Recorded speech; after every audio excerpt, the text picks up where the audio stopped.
Ha bu ne iyiydi? Zarangiz. Hay. Ha bu ne iyiydi ca? Ne bileyim. Şişe düşmüş yoktu. Ay da. Az ne olur? Yımağın altını söndürmek yanına çıkalım. Az ne olur bas.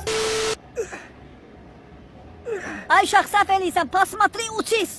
Presi elə sıx ki paxlavalar yansın, iyi bürüsün ətrafı. O presinki yanğısına fövqəladə gəlmədi. Apartullu məşqi. 250 dənə də böyür üstə. Dakanca. Barter eləyirəm, istəyən yoxdur. Ha, soku versən və qaytarım. Ver. Sən elə bir soku davayla sonra fikirləşərik. Hə gəl zübüllər o. Keyfiyyətsiz bir dənə də atkısı var, itaparan olsun.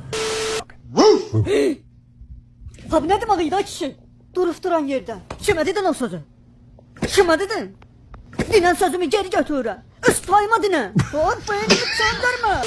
Aşağısına sürüttü. Hep biniyor.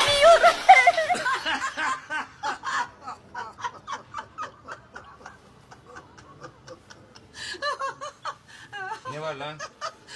Ne gülüyorsunuz lan? Ne var, komik mi? Ayrılık kıyafeti komik mi bu? Ich spreche nicht Türkisch, ich spreche Deutsch. Ich spreche Deutsch.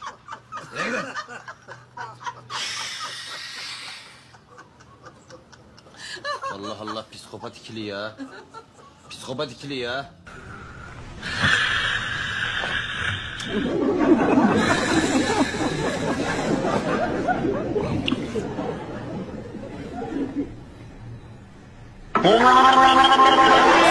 Allah verdi gelir, Allah verdi gelir. Çəkilin, Allah verdi gelir. Çəkilin. Eşitsin. Ha bu gündən sonra bu meşədə kral mənəm.